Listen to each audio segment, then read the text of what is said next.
श्री गणेशाय नमः. श्री स्वामी समर्थ. जय जय स्वामी समर्थ. ओम श्री परमात्मने नमः.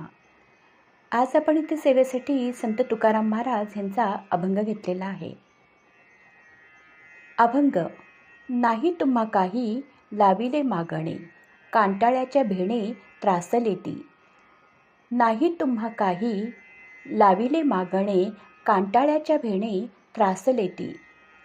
एखादी परी टाळावी कर कर, हा नका विचार देखो काही. एखादी वेळी टाळावी कर कर, हा नका विचार देखो काही. पायाच्या वियोगे प्राणा सवसाठी, न घेवेसी तुटी झाली आता. पायांच्या वियोगे प्राण सवसाठी, न घेवेसी तुटी झाली आता. तुका म्हणे तुम्हा मागे नेता आता, हे जी कृपावंता चरणी वास. तुका म्हणे तुम्हा मागे नेता आता, हे जी कृपावंता चरणी वास. सारांश. या अभंगात संत तुकाराम महाराज अत्यंत आर्त, प्रेमळ आणि निरपेक्ष भक्ती व्यक्त करत आहेत. भक्त आणि देव यांच्यातील जिव्हाळ्याचा संवाद येथे दिसून येतो.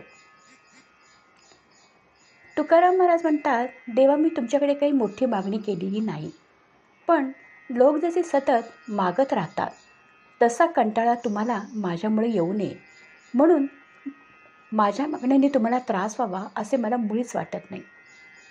इथे संतांचा भाव असा आहे की खरी भक्ती म्हणजे फक्त मागणे नव्हे, देवाला प्रेमाने स्मरण करणे हे अधिक महत्त्वाचे. जसे एखाद्या रडणाऱ्या किंवा हट्ट करणाऱ्या माणसाला टाळण्यासाठी काहीतरी देतात, तसा विचार माझ्याबद्दल करू नका. म्हणजेच देवा मी मागणारा भक्त नाही, मला फक्त तुमचे प्रेम हवे आहे, दान देऊन दूर सारावे असा मी नाही. तुमच्या चरणांचा वियोग झाला तर माझा प्राणच तरफडतो. आता तुमच्यापासून दूर राहण्याची शक्ती माझ्यात उरलेली नाही. तुमचे चरण म्हणजेच देवाचे स्मरण, सहवास, कृपा भक्ताला देवापासून दूर करणे म्हणजे जीवाला असह्य वेदना देण्यासारखे असते. तुकाराम महाराज म्हणतात, देवा मी तुमच्याकडे एकच मागणे मागतो, तुमच्या चरणी कायमचा वास मला मिळू दे. म्हणजेच त्यांना धन, वैभव, सुख काही नको, फक्त देवस्मरण, देवसंग हवा आहे. देवाकडे स्वार्थासाठी काही मागणे बरोबर नाही. देवाशी आपले फक्त प्रेमाचे नाते असावे, असे तुकाराम महाराज आपल्याला इथे उपदेश करतात.